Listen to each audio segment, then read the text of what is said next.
is the regular city council meeting for September 13th. Would you please join me in the Pledge of Allegiance? I pledge allegiance to the flag of the United States of America, and to the republic for which it stands, one nation, under God, indivisible, with liberty and justice for all. Madam Clerk, would you call the roll, please? Yes, Councilmember Alejandro Gutierrez, absent. Councilmember Snedden, Here. Councilmember Friedman, Here. Mayor Pro Tem Harmon, Here. Councilmember Oscar Gutierrez, Present. Councilmember Jordan is absent, and Mayor Rouse. Here. All right, let me just punch up my agenda here. There it is.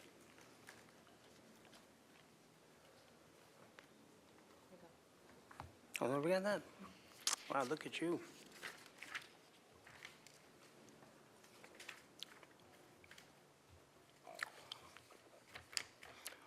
All right, thanks very much. We have a couple of, well, first of all, we have an announcement to make. We're going to announce out from closed session. We have, in fact, chosen a new airport director. And the vote was taken, it was unanimous from all members present. Absent were Alejandro Gutierrez, Oscar Gutierrez, and Michael Jordan. And the person who is our new airport director is Chris Hastert. And I believe, is Mr. Hastert online? Mayor Rouse, yes, he's available with us online. If the clerk can promote him to be a panelist, to speak, he would like to just briefly introduce himself and say a few words.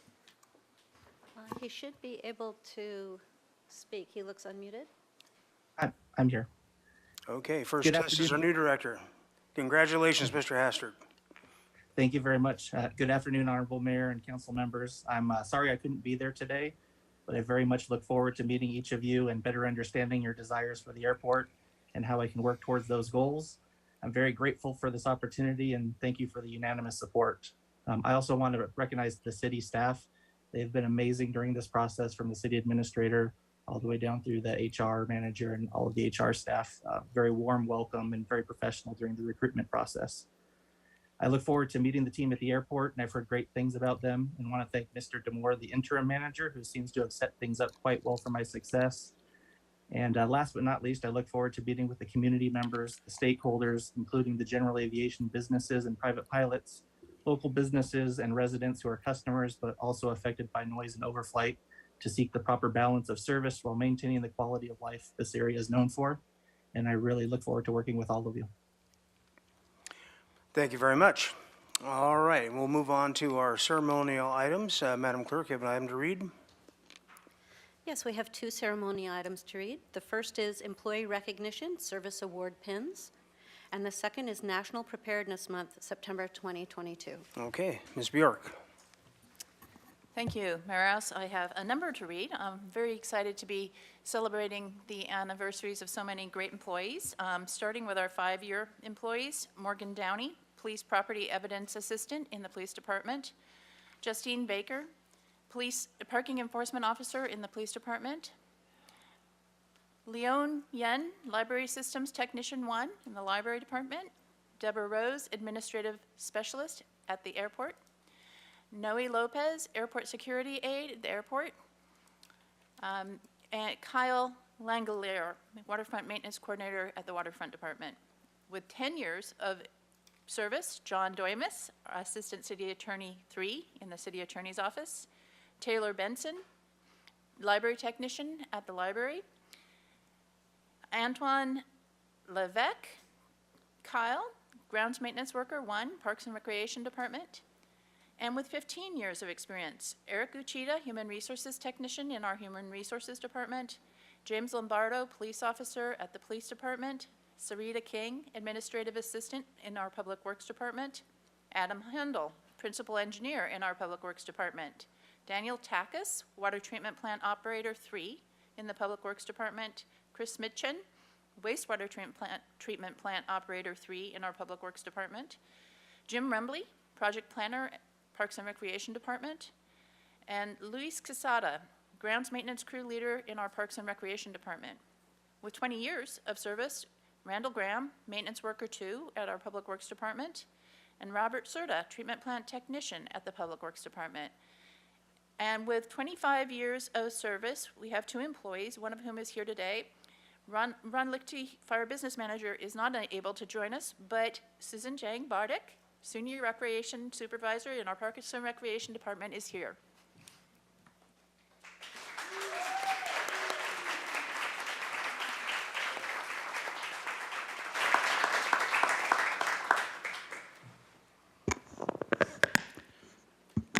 Okey doke.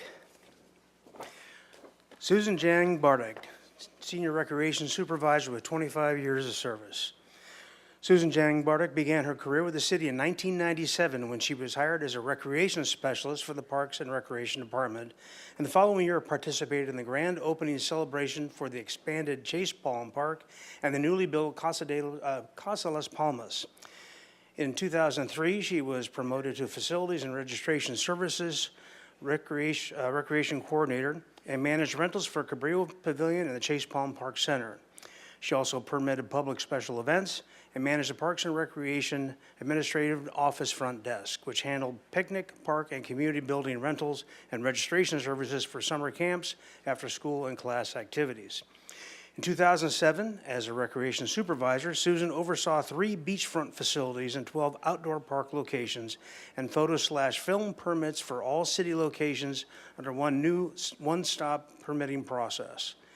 Susan provided leadership in the permitting of many public special events, including festivals, competitive sporting, and walk fundraisers. In 2018, Susan was promoted to a senior supervisor and temporarily oversaw the community services section, including operations of 3 community centers.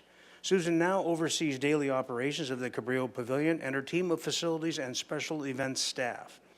Susan received the department's Outstanding Service Award in 2007 and in 2015, and a number of team awards, including the team that configured and launched a new reservation software program in 2018. Susan and her husband David live in Goleta. They enjoy movies, dining out, traveling, and time with family and friends. She also hikes weekly with a female hiking group. Susan Jang Bardick, on behalf of the City Council, your fellow employees, and the residents of Santa Barbara, it is my pleasure to honor you today for your exemplary 25-year career with the City of Santa Barbara and recognize you for your outstanding service to the city and our community. Congratulations.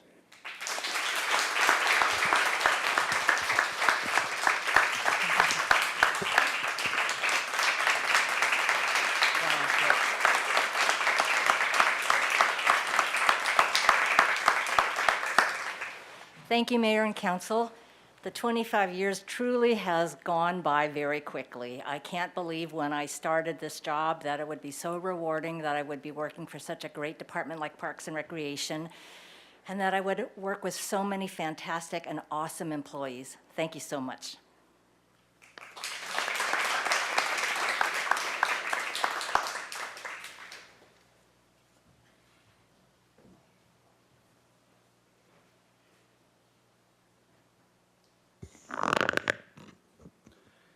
Okay, next up, we have a proclamation for our National Preparedness Month.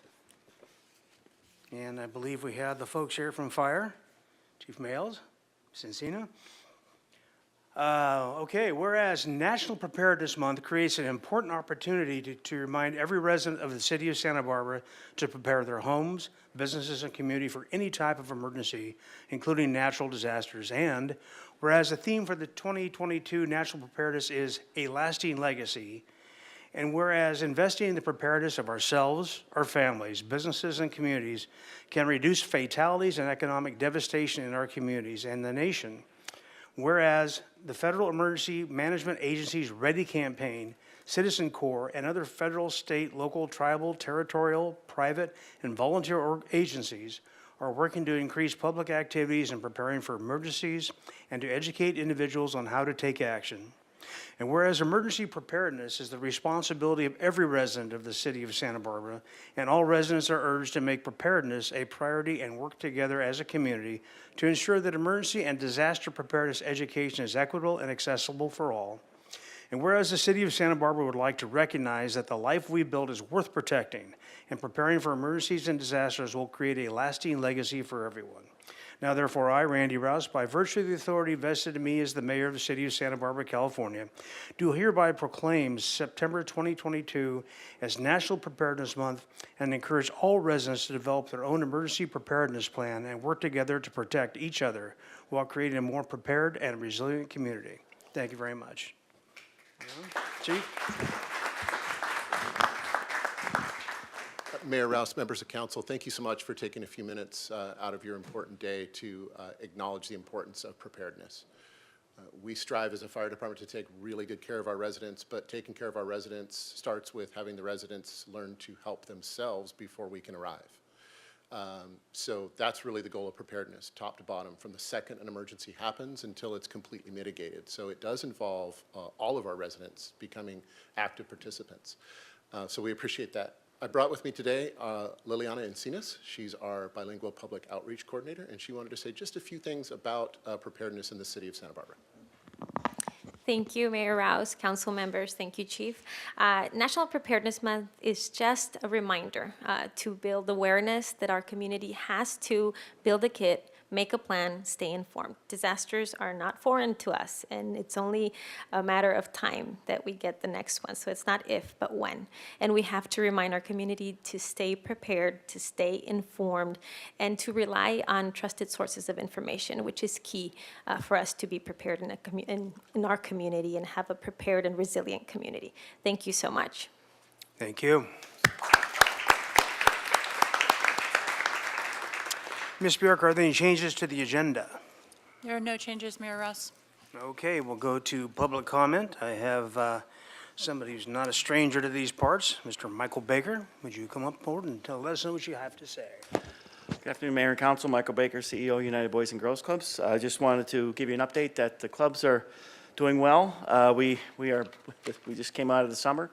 We were incredibly busy in the summer. We're now seeing record amounts of kids coming to the Boys and Girls Clubs throughout the days, but also we're excited about Saturday programming happening again, so the clubs will be open on Saturdays again, starting.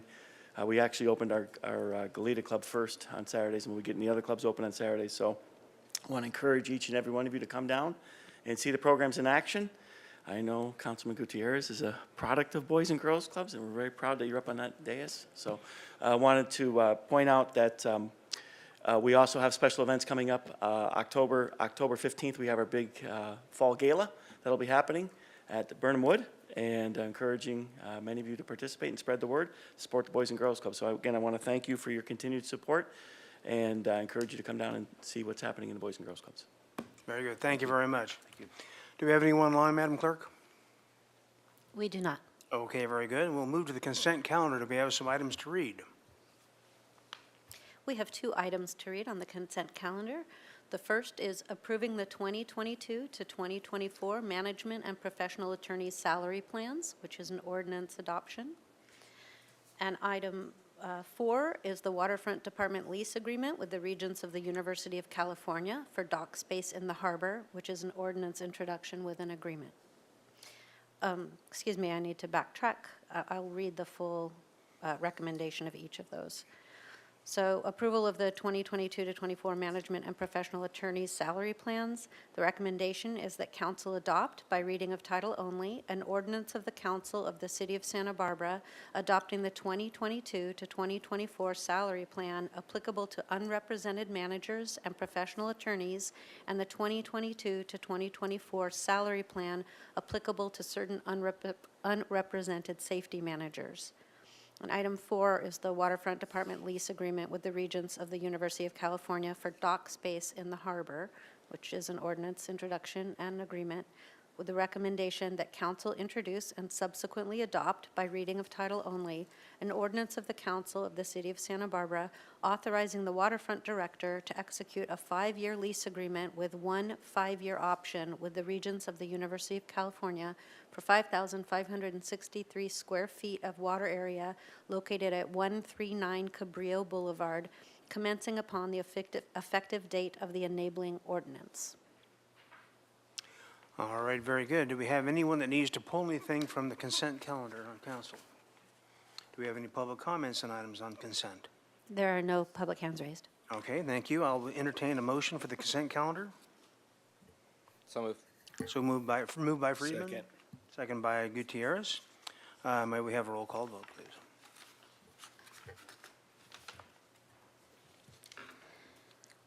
Yes, Councilmember Friedman? Yes. Councilmember Snedden? Yes. Mayor Pro Tem Harmon? Yes. Councilmember Oscar Gutierrez? Aye. And Mayor Rouse. Aye. Thank you very much. Passed unanimously. We will get a report from the Finance Committee, please. Thank you. Today, we heard the second presentation from the Parks and Recreation Department as part of the Fiscal Sustainability Initiative. No action was taken, but just a lot of positive feedback on the job of the presentation that was done. A lot of great information, so I encourage my colleagues to take a look at it when you have a chance to really understand the Parks Department. And then we also approved the affordable housing refinancing for 2 properties with the Housing Authority on Kentia Place, which will preserve 8 units going forward, and with the new 90-year affordability covenant. So we did unanimously approve that. All right, thank you very much. That concludes the report from the Finance Committee. We'll move on to the agenda. We have an item to read.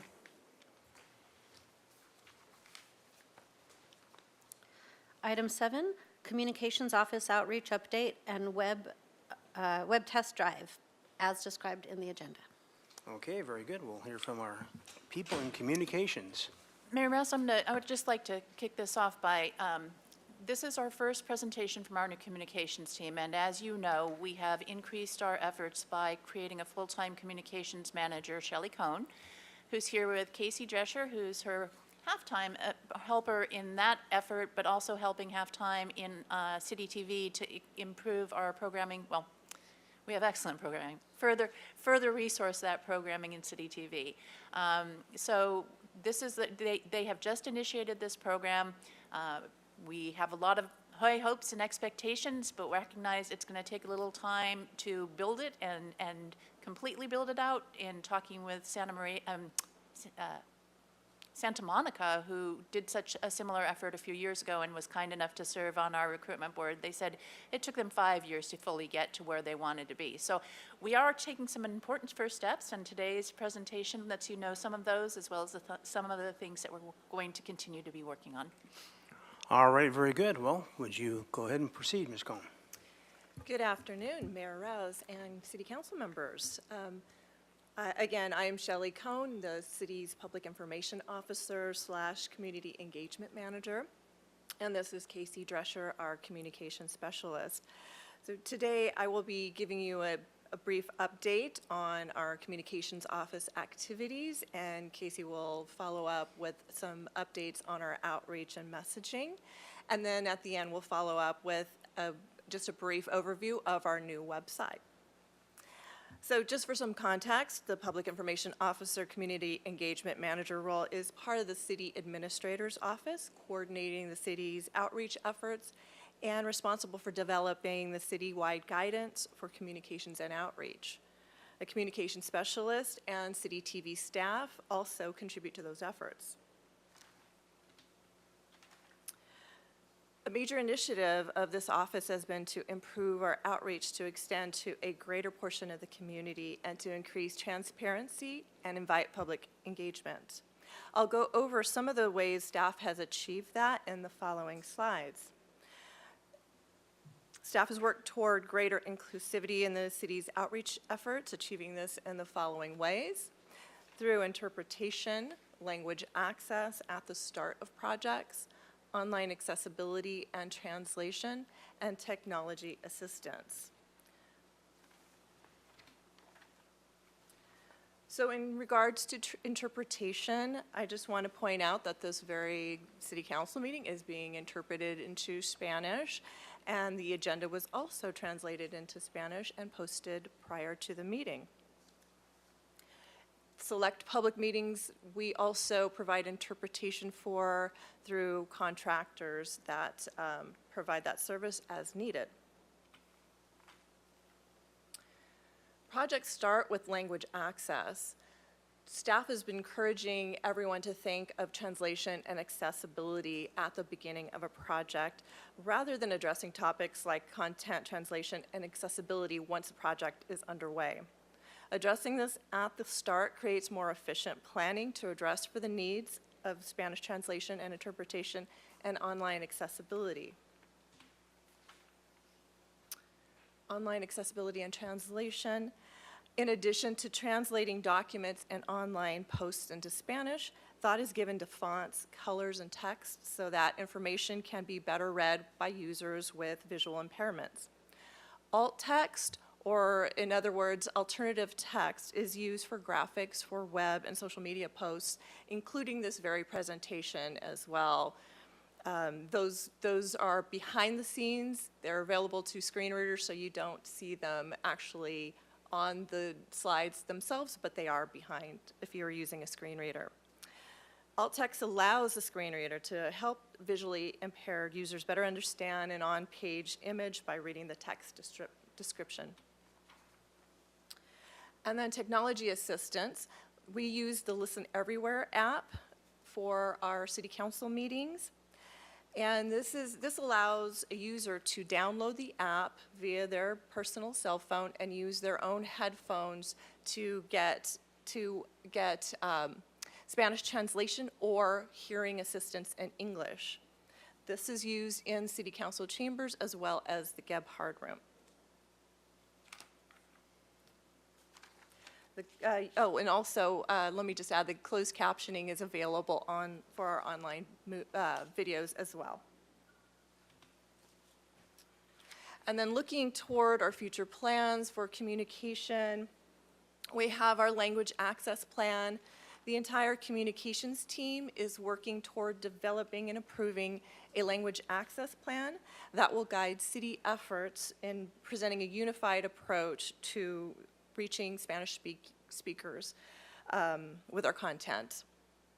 Planning is underway for a community state of the city presentation and / open house. Planning will begin at the end of this month, and that will present an opportunity for the community to come in and meet public officials, engage with staff, ask some questions, as well as just get some information about our upcoming projects and accomplishments. And then growth and training for our Spanish cadre. In times of emergencies, it's imperative that language isn't a barrier to communicating essential information. And the city has a Spanish cadre in place that's activated in emergencies that provides that communication. But staff continues to grow the number of employee participants and provide formal training. And then branding and social media guidance. The communications staff continues to work toward developing a comprehensive and updated guide to brand identity and social media use to ensure that communication is consistent across departments.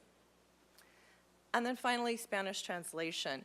As much as we would like to be at 100% in content and in both Spanish and English, work continues toward not only identifying and translating existing documents, but also increasing our capacity to create as much content as possible in Spanish. Improvements in this area are ongoing and will take time. In addition to these efforts, we've reevaluated many of the ways we are currently delivering messaging and made some improvements.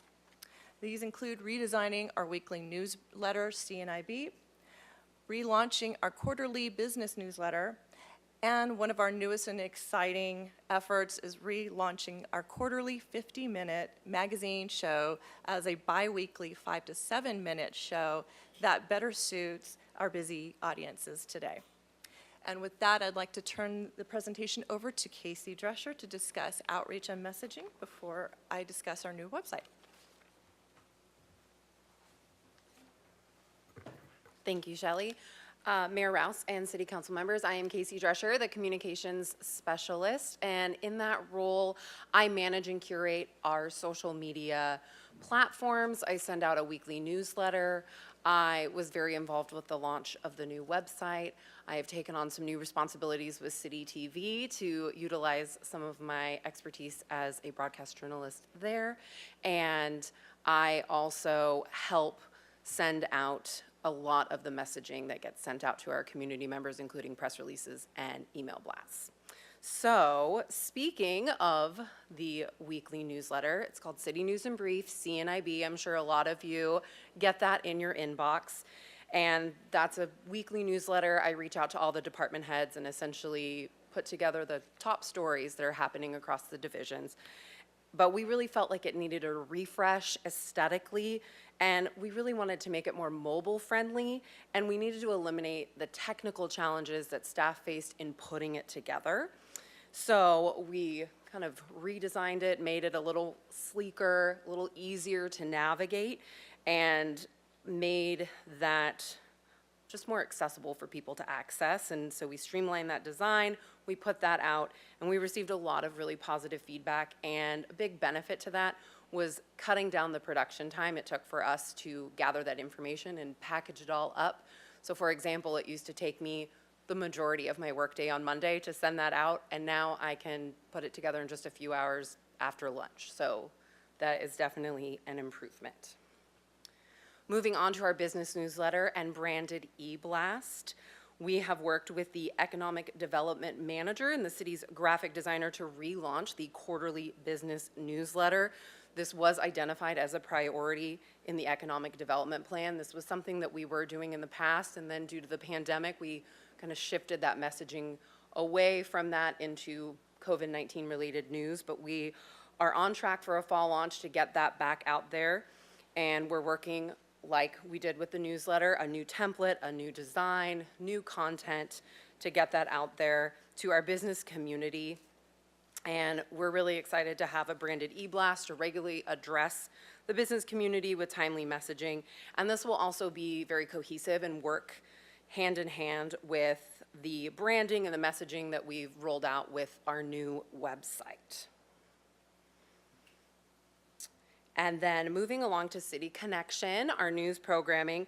So we have decided to restructure Inside Santa Barbara. So that Inside Santa Barbara was a 50-minute news magazine piece. It was very time-consuming to put together.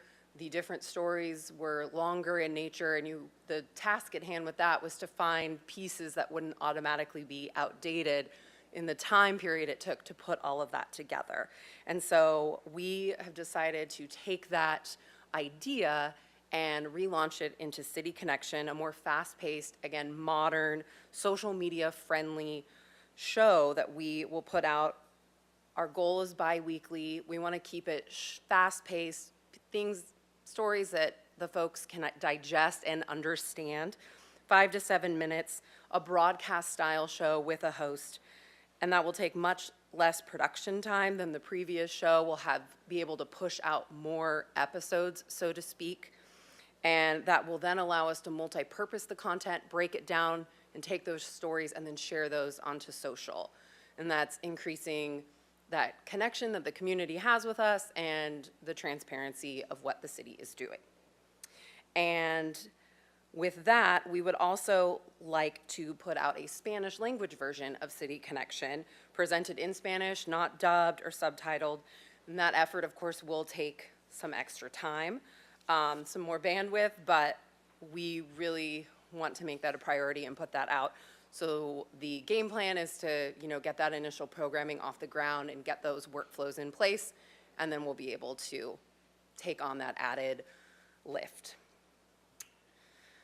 And then moving into our increased social media management, it's no surprise that the folks in the community turn to social media for news and information, and they want that news and information as soon as it's released, and they would like it sooner if possible.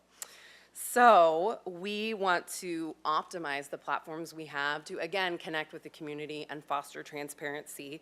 So we have shifted our approach when it comes to posting to social media, and we want to make sure that this information is relatable, approachable, invites engagement, again, digestible, so the community understands what's happening.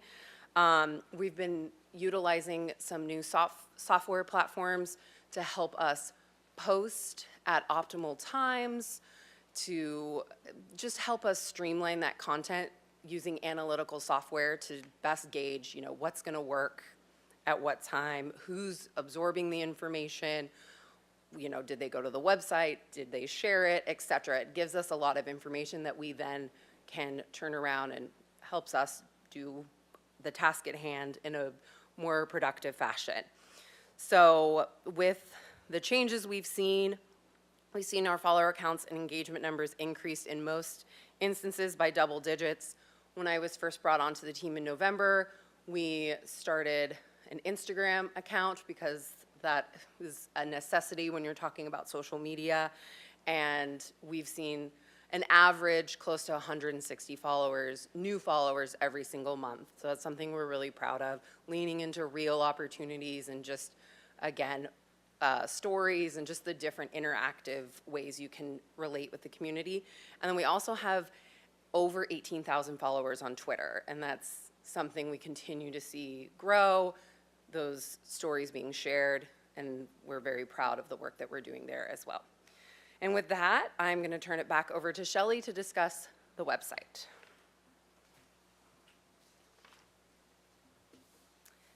Okay, thank you, Casey.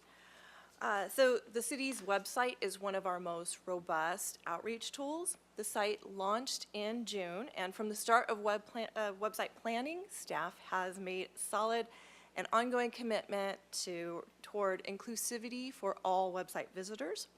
The website was designed with Section 508 of the Rehabilitation Act and Web Content Accessibility Guidelines in mind for making web content accessible to people with disabilities. This was accomplished in the following ways: simple and consistent navigation, information architecture, using skip-to navigation links that allow a visitor to easily jump to the main content area of a page. Main site navigation and sub-navigation uses lists that are easier for screen readers without having to add unnecessary code. All the images, like our social media, have alt text. We use the UserWay website accessibility widget, which is installed on every page, allowing improved compliance with web content accessibility guidelines, and the use of PDFs that integrate with Adobe tools to assist blind and visually impaired users. Moving on to analytics and just how this website is doing right now compared to previously. Since the launch, a web analytics comparison pre and post launch shows the following. People are more engaged with the website while spending less time on it. This demonstrates that they are getting what they need more often and finding it quicker than before. Traffic coming from social media is engaging more with the website. Traffic from mobile, search, and social channels has increased because we've optimized our content and design for search. Our website is scoring higher in algorithms like Google's, which takes page quality into account. And then overall, our traffic has decreased, but this is thought to be attributed to the migration of documents from the previous website, and then also because of our service provider is better at weeding out robots or artificial traffic. And our ongoing commitment toward inclusivity, the city has engaged in an annual contract with Site Improve, a recognized leader in web accessibility testing, to regularly scan the website, identify and remediate accessibility barriers on the site. Site Improve's web accessibility tools index the city website every 5 days, catalogs and prioritizes accessibility, as well as functionality issues such as broken links. A reporting system allows city staff to easily follow and adhere to the web content accessibility guidelines. And then OnBase is the City of Santa Barbara's enterprise document archive system. It allows for the search and retrieval of documents with, in some cases, full text search capability. And as part of the integration into OnBase, all PDFs are processed for optical character recognition, which allows PDFs to be read by assistive reading software. And with that, I would like to turn to our live website and just give you a brief introduction to that in case you have not seen it before. And you'll notice it has a clean, fresh, uncluttered aesthetic. And I will, as you scroll down, in the footer, you'll see that we have our social media icons here. It gives people easy access to the city's main social media channels. And up at the top, you'll notice that we have the easy main navigation menu here. If someone is looking for something and they know where to go, they can easily use the drop-down menus. So here we will look at our news page. We'll go to City Hall and News and take a look at that. And as you can see, the buttons here for press releases and social media. Down here, you've got all of the news that we post. And I'll just click on the social media button. And unlike the home page, this lists all of our social media channels for all of our departments. So it's just a really convenient way for someone to connect socially. And if we were looking for, I'll go back to the home page again. And let's take a look at City Council agenda. We'd go to Mayor and City Council and City Council meetings. And then here we have a list of all of our agendas. As you can see, the PDF for the current agendas here, as well as the translated agenda. And then going back to the home page. Now, if someone is looking for something and they don't know where it may live, the prominent search bar will allow them to easily look for something. So we'll take a look at the library. And then that pops up.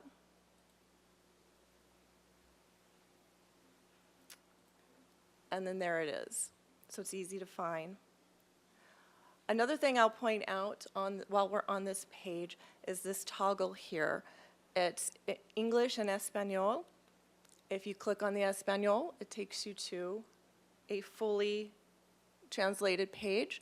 And you'll see everything from the links to the buttons to the subheads are all translated, including the icons, which is really nice. And I point this out because this is not a Google Translate. This is a multilingual platform, and that was very intentional. We wanted to make sure that it was a very authentic experience and as accurate as possible. With this, though, it's a very big work effort, and so not every page has the toggle yet.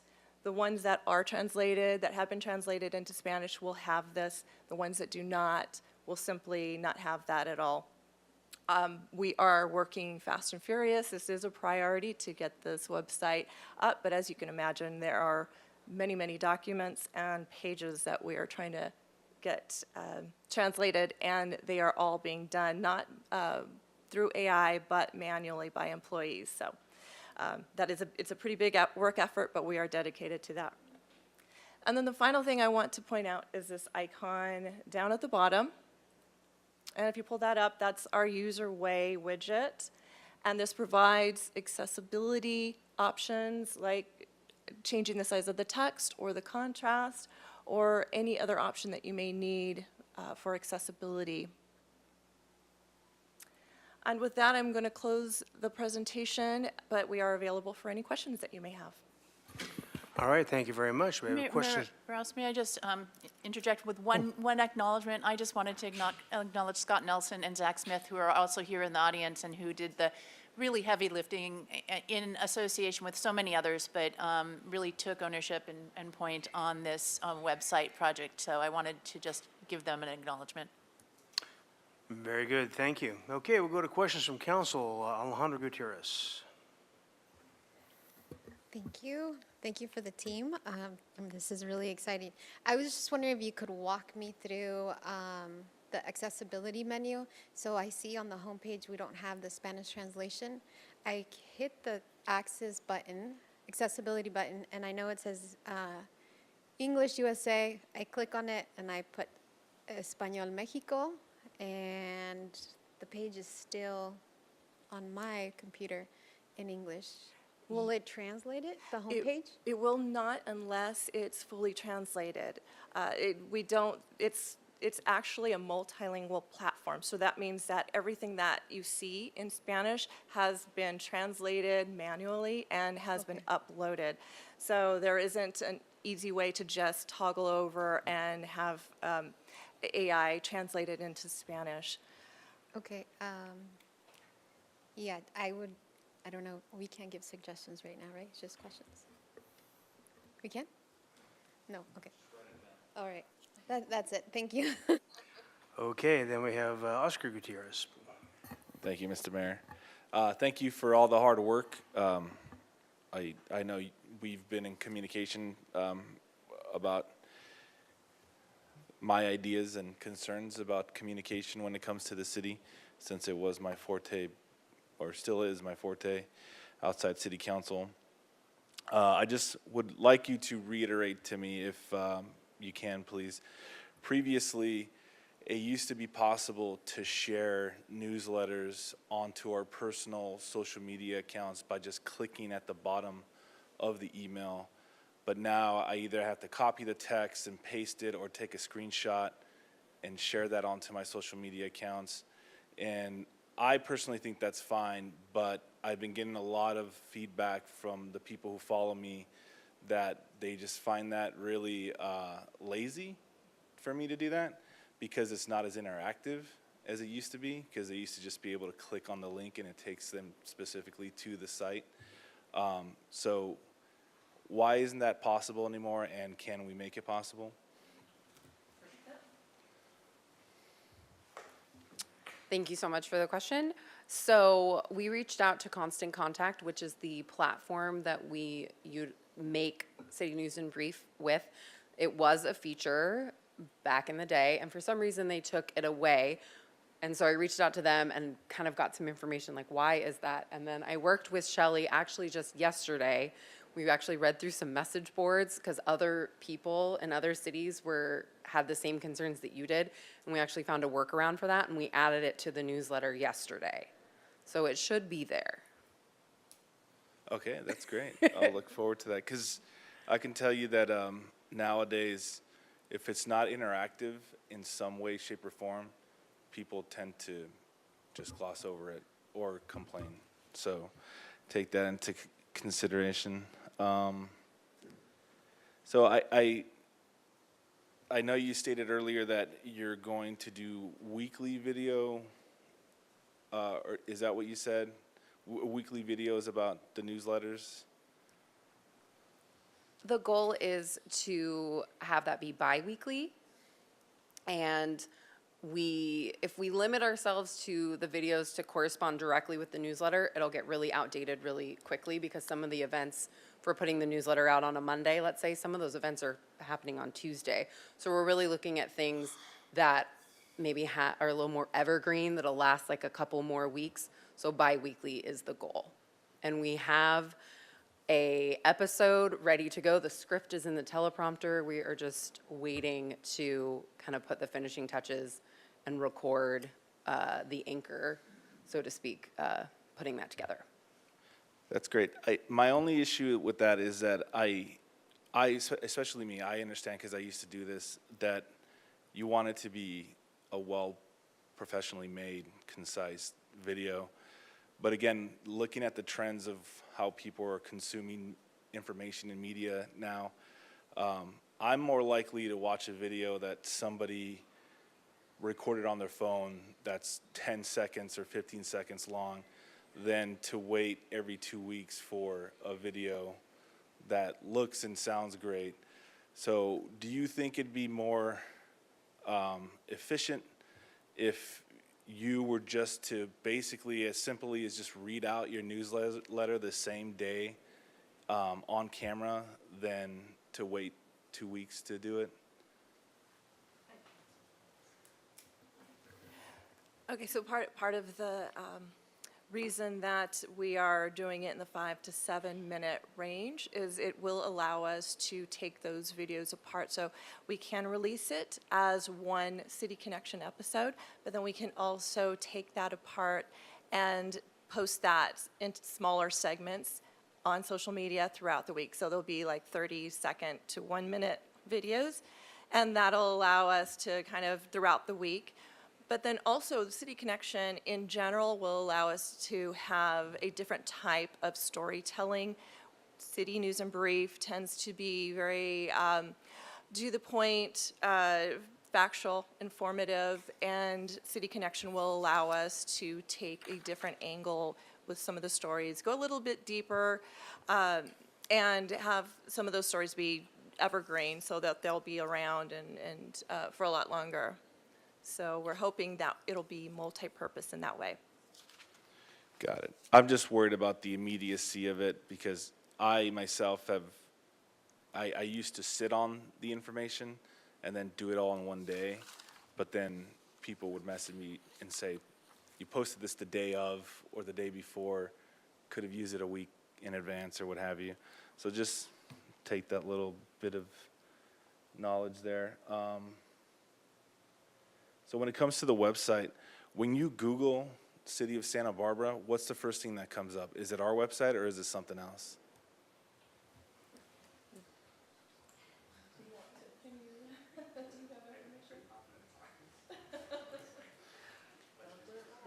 Okay.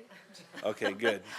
Because I know sometimes other websites, because of tractions or clicks, they get other results. So I'm glad that it's ours, because somebody claimed that it wasn't earlier today, but I told them I was pretty sure it was. So that's good to know. When it comes to the city website as a whole, I know we've just gotten a new one, and I hope that it's a little more user-friendly than it has been in the past. But have we thought about creating tutorial videos, like basically what you just did for us, where you went through the website? Have you thought about making tutorial videos so that people, when they get on the video, or when they get on the website, there's a little icon that comes up saying, if you need a tutorial, click on this, and it's one of you kind of walking through them on what they need to look for? That's a fantastic suggestion. I have not talked with staff in regard to videos, but we will definitely bring that up to the website sustainment team. Okay. And when it comes to getting more traction and getting more of our residents to use our website or social media accounts, have you all thought about incentivizing them by like handing out free merch? Like if you follow us, some random follower will get a City of Santa Barbara mug or cap or something. As simple as that, just to draw people in. We did do something similar to that last year during the summertime, and we didn't get a lot of traction. We did have one winner, some merch from that was donated from all of our departments, but we have not had anything since then, so that it may be something to take another look at. Okay.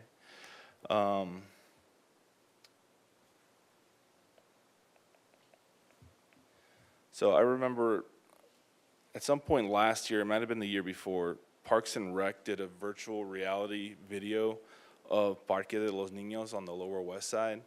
Have you all thought about implementing tactics like that more? Because that video got a lot of views because it was interactive. You know, people were able to spin around 360 in this park that most of them never even been to before. And as far as I know, I haven't seen them do that again. So have you talked about using current technology to try to draw people in more?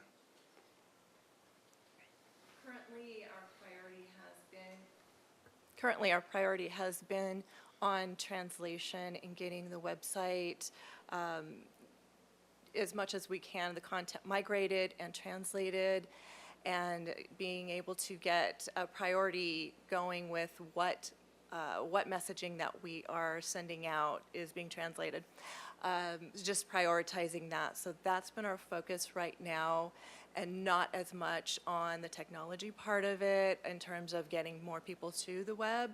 The only other way we've been working on that is through just quality content and getting that search optimized.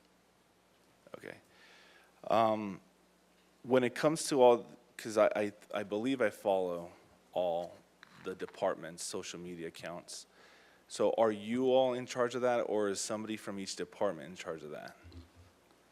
Our office handles the main city channels, and then each of the departments and divisions maintain their own social media channels. And do you all communicate with one another? We do. We have a communications committee, and that meets monthly. And in that time frame, we do go over some of the strategies, and we are in the process. As soon as we complete the language access plan, we will be moving on to a social media brand and branding guide. But again, our priority remains our language access plan. Okay. Are you implementing any AI software to help you communicate with our residents? We are. We just purchased DeepL, which is similar to Google Translate, and that has allowed us to get more of a pre-translation for some of the larger documents that we need to upload. And some of the departments have used that effectively to get things, to upload a PDF and get that pre-translated and then hand it over to an employee for manual correction and making sure that it was translated correctly. Great. And have you spoken to city staff about the implementation of a city app and how you would work with that? Yes, I believe there have been some discussions in regard to a CRM, and within that software, there is the ability for an app, but that is still a little ways off. I think that's still in the process, the discussion process. All right, thank you very much. You're welcome. All right, very good. Ms. Sneddon. Thank you, Mayor Rouse, and I'll hold my comments, but wow, this was so sorely needed, but I'll ask the questions now. So just for the alternative texts, are the PowerPoint presentations available somewhere, or we usually have, we have hard copies here, and then they're presented live, but if we're using alt text, what would be the accessibility access for that? Do you, For instance, this presentation you just gave, and so if somebody needed the alt text for the images, how would they access the presentation? oh, I see. Those are, if you're using a screen reader, it's available. It just automatically, it will read the alt text. And are the PowerPoints available to a screen reader? Like where on the website can we direct someone to be able to see a PowerPoint presentation?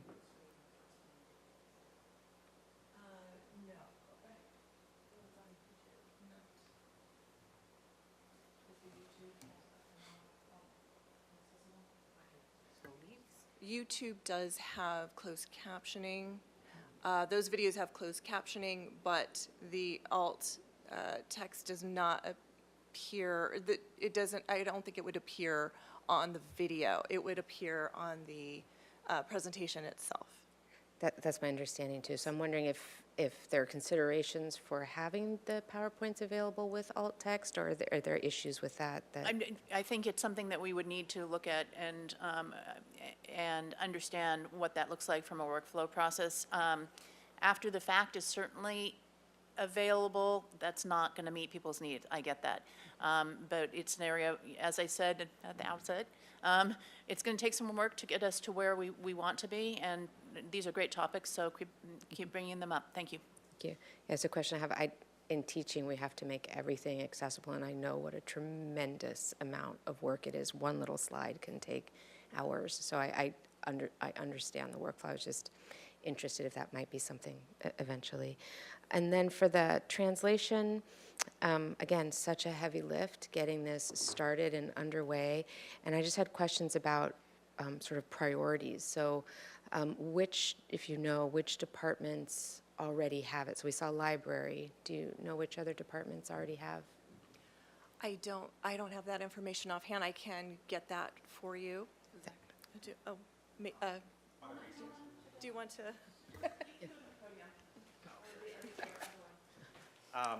Water Resources done a really good job translating all their content, and the library, which we just showed, is like fully translated. So those are, but it is kind of department by department. So yeah. So it's within the departments themselves that they're handling those page translations. Okay, thank you. And then, is there a priority for anything that's asking for community input? I've gotten feedback that, you know, we want large community input on something like the housing element update, but then the call for that input might not be translated. So I'm wondering where that might be in the priorities of translation. In terms of posting on the web or those projects, those are things that we are still working with staff to, at the very beginning, when things are starting, to, you know, and what that would look like is, this is a great idea, we're in the planning process, okay, how do we get this information out? But at the same time, okay, now how does that work in Spanish? It's asking the questions at the start, so we're not there with everything yet, unfortunately, but as new projects come along, we're starting to ask those questions, right? You know, please, we need to be involved in this, bring someone in communications in the beginning while you're planning these things so that we can start addressing that right at the very beginning. Thank you. I think that could be a high priority too, for any time we want community engagement, to be sure we're engaging the whole community. And again, I mean, 3-4 years ago, we didn't have anything translated. So this is a huge difference already at this point.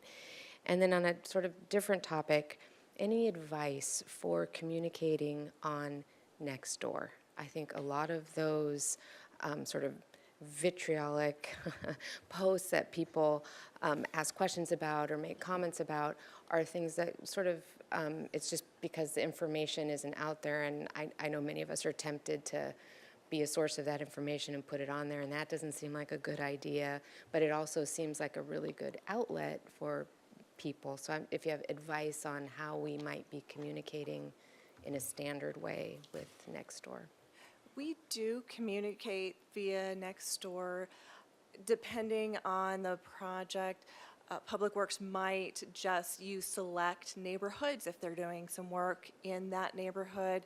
A lot of what comes out of our office goes to the general Nextdoor subscriber list. So it's going to vary whether you may not see every item if you're not in that neighborhood. And then those things have to be moderated, or the comments have to be turned off. Otherwise, the Nextdoor moderators will reach out, and if the comments get too out of hand. So that, yes, so that's also a consideration. Those are great points. I'll save my comments for later, but your efforts have been tremendous. We've already seen really big impacts.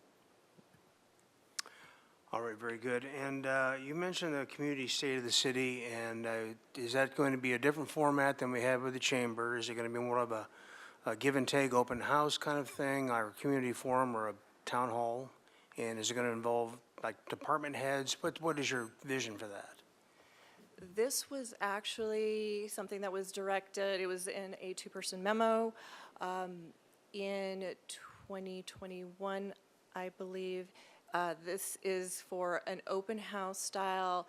All of the department heads will be there. There will be, it will be envisioned as happening prior to the chamber's combined State of the City address. So it will likely be in the early spring, and it will just be we will have presentations from each of the departments, and it'll just be a very accessible way for the community to reach public officials and departments and get some information that way. And Mayor Rouse, we haven't gotten to the point of actually planning it yet, but I actually, sorry, Ms. Cohn, to commit you to more work, but I also do see real value in the kind of state of the city we used to do, standalone, where we are able to go in depth a little bit and let our community know about our achievements and our opportunities. And so I will be working with Ms. Cohn to produce something along those lines, along the lines of what we used to do, which we can then use excerpts from for any additional outreach that we want to do in conjunction with coordination with other groups, should there be a request, but, but really being able to take forward a more in-depth presentation. So whether we feature that as sort of the keynote of this open house, or whether you do that as a standalone another day, those are the kinds of details we'll need to continue to think about. And then real quickly, as we talk about the website update and the scene director Maurer back there, maybe think about this. The two things we get the most every day are, schedules in terms of what's going to go on with the streets and maintenance and whatnot. And then, of course, you have community development with the status of permits. Is that, I'm sure you don't process that, but is that accessible through the website very readily for people, so we can just say, hey, as opposed to me talking to Director Maurer, you can just go here and see what's going to go on with the street schedule, blah, blah, blah. That may be, Casey may have that information. I work really closely with Public Works. We share spreadsheets as far as different projects and like paving, water main replacement, et cetera. And the majority of that does go into City News and Brief. And then that is then posted to social and then posted to Nextdoor for the specific neighborhoods. So the real-time stuff is then, but you can find out from coming to the website and be navigated to the real-time issues. Mayor Rouse, let me address that. It's a challenge. bet. And we've been talking about this for a long time. Some of it, the larger projects that we schedule and plan and that we control, we can give notification and advice of. The community development, the privately operated stuff, when they pull that permit, we have very little knowledge sometimes about when they'll actually do the work. So it's really at the control of the contractor doing the work on behalf of the private party. And then we also, unfortunately, continue to have responsive episodes where we need to go out in an unplanned effort and fix something that's broken or something that's been brought to our attention that is an immediate need that we had not scheduled. And so we do our best to notify the community, but we, one, don't have control over all the work being done in the public right-of-way, and two, don't have control over all the drivers for work in the public right-of-way. Right, well, I was thinking more along the times of plan work, like, for example, the questions that all my colleagues and I get are, when are you going to do my street, or why are you doing my street? So, anyway, very good. I believe we have a speaker online. We Public do. comment? We have one speaker, Howard Green. Mr. Green, go ahead. You have 3 minutes, please. Mr. Green, you need to unmute yourself. Yeah, I had to unmute. Hello. Hello. Can you hear me now? Yes, we can. Thank you. This is a very informative section item on the agenda. I'd like to compliment the council for the knowledge you all have that you've displayed. When Ms. Gutierrez showed the homepage, or maybe one of the staff showed the homepage, it appeared that the statement was that wasn't translated, and yet those pull downs are easy, and most of the content is fairly static. So, for heaven's sakes, that should be, the very first thing that people can see and translated. And once they've picked Spanish, then all the links should be Spanish. This section, this item on the agenda should be carved out from the Channel 18 presentation and have it on your sites also. When you showed the list of all of the sites, it went by so fast, it led me to wonder, and maybe Oscar, you'd like this, is there should be a log site that everything that goes out, no matter what the media, the first time it goes out, it goes into a log that is accessible, a push-down list, so that we can see what's new and current. There are too many, I think, and I think there's probably likely some cross-posting between general and departmental. So again, this idea of a log of what's new would really help people who want to be focused on the city. Last comment, I believe that there are different standards of presenting data, and I would consider one the horizontal computer TV monitor format and the cell format, which is kind of stacked. And I guess somewhere it would be interesting to see how that hybrid gets merged. Thank you. Thank you. Are there further public comments, Madam Clerk? There are none.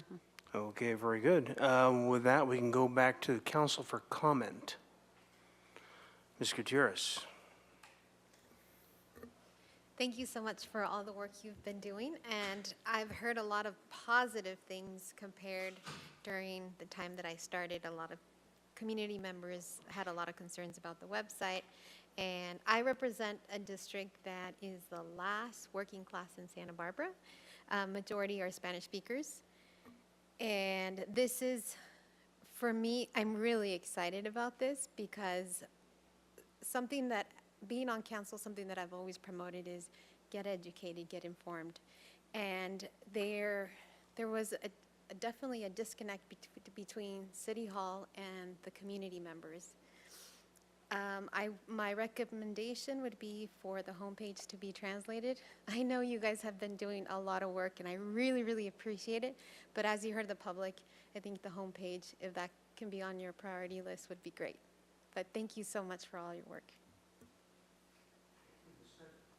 Snedden. Thank you, Mayor Rouse.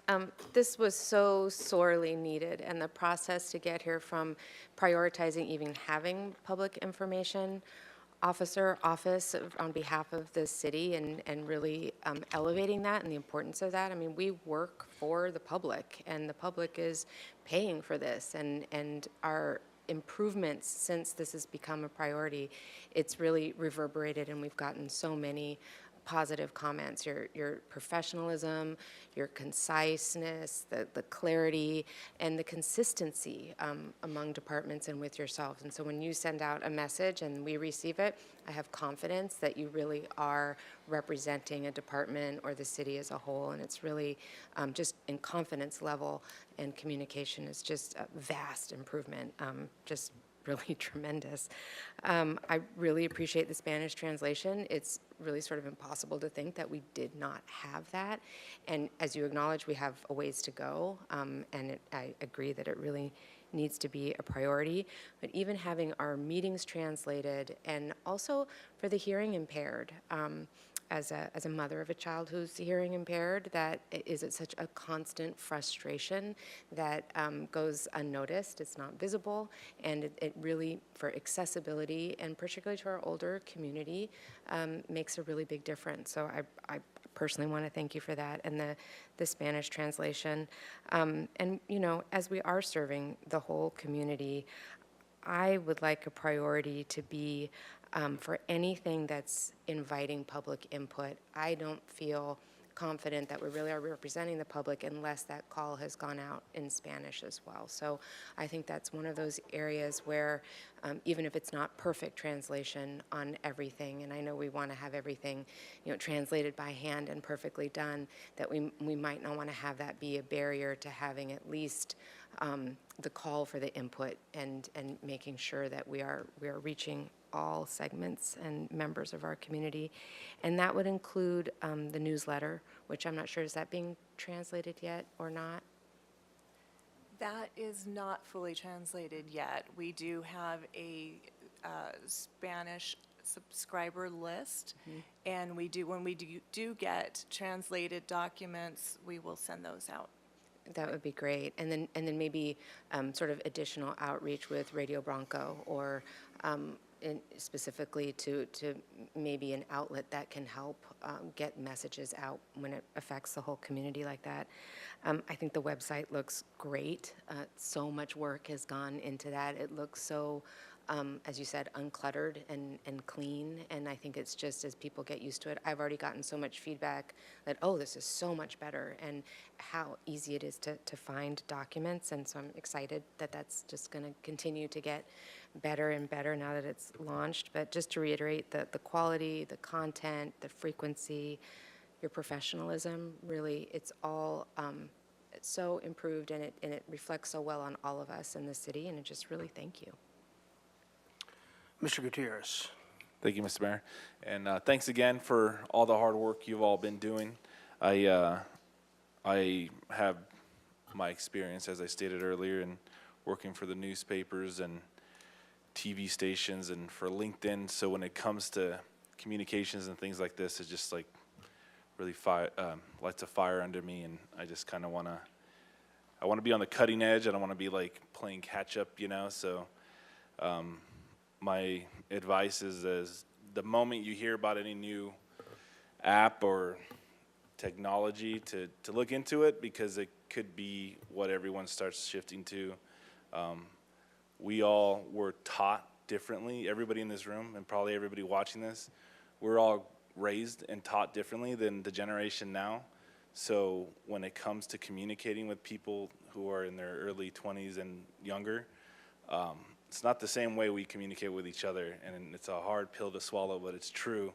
So we have to adapt and get to their level and just make sure that they don't feel disengaged or disconnected to their local government, because then we're really going to have some serious issues. So yeah, just keep up the good work and try to keep up as much as you can. I know it's impossible because it changes every day, but yeah, we all have faith in you, so thanks. Mr. Friedman. Thank you. I just want to echo the comments and thank all of our staff that put hundreds, if not thousands, of hours into this. Probably more in the thousands, I would imagine, when you're going back a number of years to make this happen, and everything we mentioned today. And I, in particular, want to call out the search function engine that's right on the front there. Now, when you type in whatever it is you're looking for, it gets you to the information you want. Before, you could type in something very basic and it would be like 7 pages down. Whereas now, if you're looking for a specific board or commission or a certain planning document, you can type it in and it comes up right away. And that doesn't happen by accident. That not only is it front and center for us to be able to use it, but you went through the algorithms, and like, I know what I'm talking about here, but I don't. But you went through everything and made the search tool highly functional where it wasn't before, and that gets into openness and accessibility for the public to be able to find the information they want, and also into the boards and commissions page. If you go there now, it's easy to find the board or commission you want. It's easy to sign up for newsletters or noticing of boards and commissions, which goes into the public being able to participate in projects that might affect their community because they're noticed. So those are the things that I saw right away, was just the ability to navigate to those important public outreach for all our boards and commissions and councils. So I just want to appreciate everything that went into this and echo the comments of my colleagues. So thank you. Ms. Gutierrez, have something else? I have one last comment. I want to acknowledge the city council, because I think we as a team have done a really good job to really listen to the community and the follow through.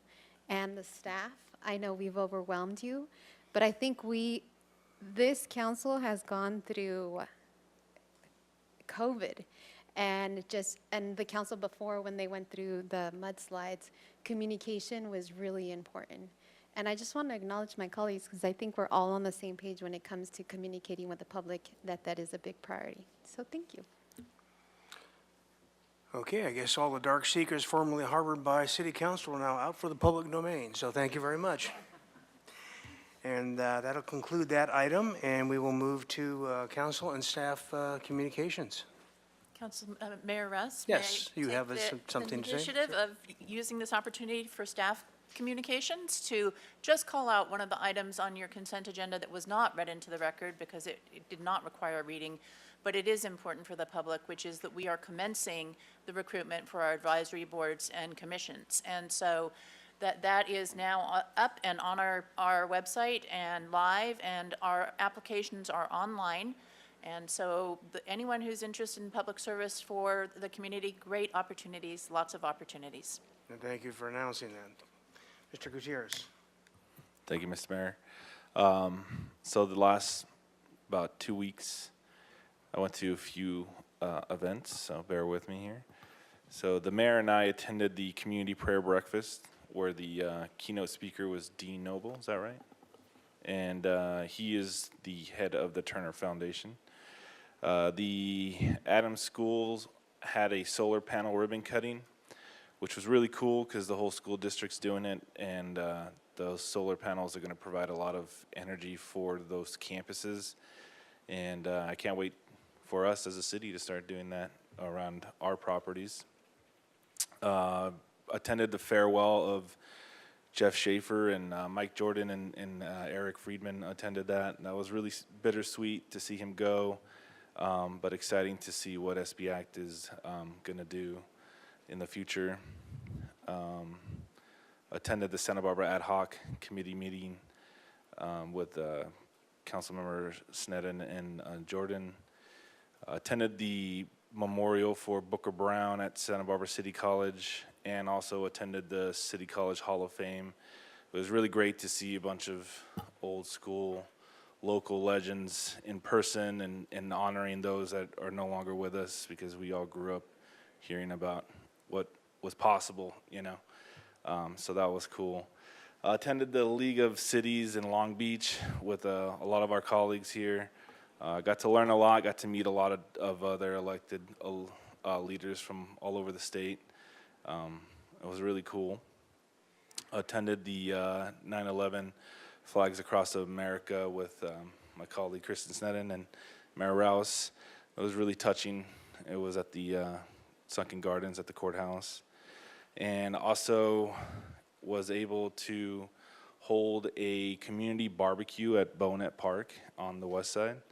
And I just want to give thanks to everybody that was involved. Jesse Gonzalez, the director of the West Side Boys and Girls Club, Raul Gil, the owner of El Zarape, Rich Hanna from Parks and Rec, Pastor Jerry Manchaca from New Beginnings Church, Mark Alvarado, One Community Bridge Project, Police Chief Arroyo and her officers that helped cook the food, Andy Garcia, who emceed the event, George Trujillo, who is the owner of Classic Barbershop, who donated some candy, Erica from San Marcos High School, who's the president of Mecha, sorry, of Mecha, and also the Boys and Girls Club acknowledged that we need to do more for our teens in our community, so they're going to open up their facility for more teens. They kind of shifted the last few years to focus on the kids, which is great, but there's definitely a gap for what we're doing as a community for the teenagers. So I'm really grateful that they decided to step up and allow their facility to address that. And also Alejandra Gutierrez attended and was able to speak to residents about what the school district can do for them. So yeah, it was a really cool event. It was well attended. And yeah, we hope to have more events like that in the future. And yeah, we'll invite the rest of you too, if you're willing. All right, thank you. Thank you, Mr. Friedman. Thank you. I attended the Jeff Schaefer farewell event that Councilmember Gutierrez mentioned, and just appreciate all the work that Jeff did. He's still in the community here, but in a much different role.